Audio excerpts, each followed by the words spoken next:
Jeannie McGarvey is coming to us fresh off her victory in the International Speech Contest, and she is going to be doing practice for the next speech contest. And the title of her speech is Reach. Jeannie, on to you. I was just 2 years old when I discovered that I was short. Here I was, just 2 years old. Imagine me like 3 foot shorter. And I look up at the ceiling. You see, my bedroom had this really cool thing. I don't know if you knew this, but way back in the day, in like 1998, the TVs were big. And not big as in width-wise, but big as in there was a box behind the TV. Can you imagine? Not a flat screen TV. But the cool thing was my bedroom had a built-in TV system where you could just put the TV in the wall. It was so cool. And I thought, I really would like to reach the top of that as 2 years old, but I just couldn't reach. So, being the mischievous kid that I was, I just started to climb. And before I knew it, I reached the very top and just sat there for hours. My parents were frantically looking for me. And of course, I didn't say a word. When they found me, they were amazed that I had found a way to reach the top. Fellow Toastmasters and guests, has there ever been a time when you just thought you could never reach something? Today, I want to discuss with you two different definitions of the word reach.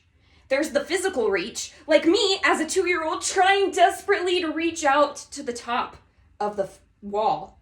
But then there's also reach, as in you've arrived at a destination. You've reached your goal. You've made it to the end. Being born with hand deformities, reaching has always been a difficult thing for me. Of course, there was the physical aspect. Being born with all my fingers fused together, it made it very difficult, if not next to impossible, to reach for anything. So I had surgery after surgery. At 25 years old, I've had a total of 24 surgeries and procedures to get my hands to where they are today, functional and movable.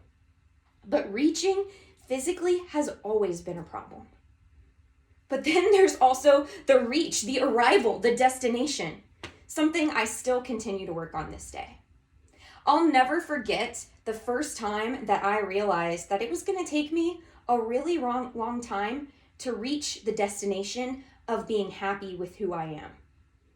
I was just 3rd grade when I discovered that I wasn't the same as everyone else, and people made sure that I knew it. I was on the playground and we discovered static electricity. And no, it wasn't in science class. It was in recess. Did you know that if one child goes down the slide while holding the sides of the slide as they go, they build up enough static electricity that if there are kids around in a circle holding pinkies, the person who goes down the slide can actually shock every child in the circle. It was amazing! Of course, when I saw this, I had to do it myself. So I quickly linked pinkies with the person at the end, and I was having a blast discovering this amazing scientific invention, electricity, static. But then another girl decided she wanted to join. She looked down to link pinkies with me. She saw my fingers, or lack thereof, and ran away screaming. This was devastating for 3rd grade me. Why wouldn't she play with me? Was I really that disgusting that she didn't even want to touch my nubs? That was when I discovered that reaching for acceptance was going to be a lot harder than I thought. Friends, are there times in your life where you felt like you've had goals that you've wanted to accomplish that are just out of reach? I encourage you that regardless of what obstacle you've currently faced, don't give up. Like I've mentioned before, physical reach has always been difficult for me.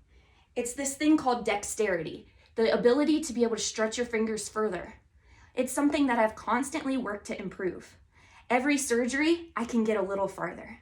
But then there came a time when I just couldn't get any further with surgery.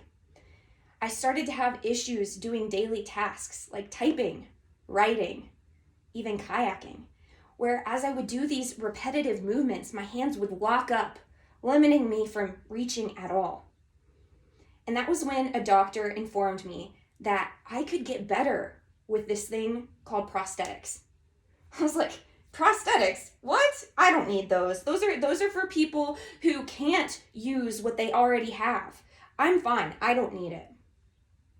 But then I learned that there's nothing wrong with asking for help. And in fact, sometimes it's necessary. So, a couple months ago, I received my very first prosthesis.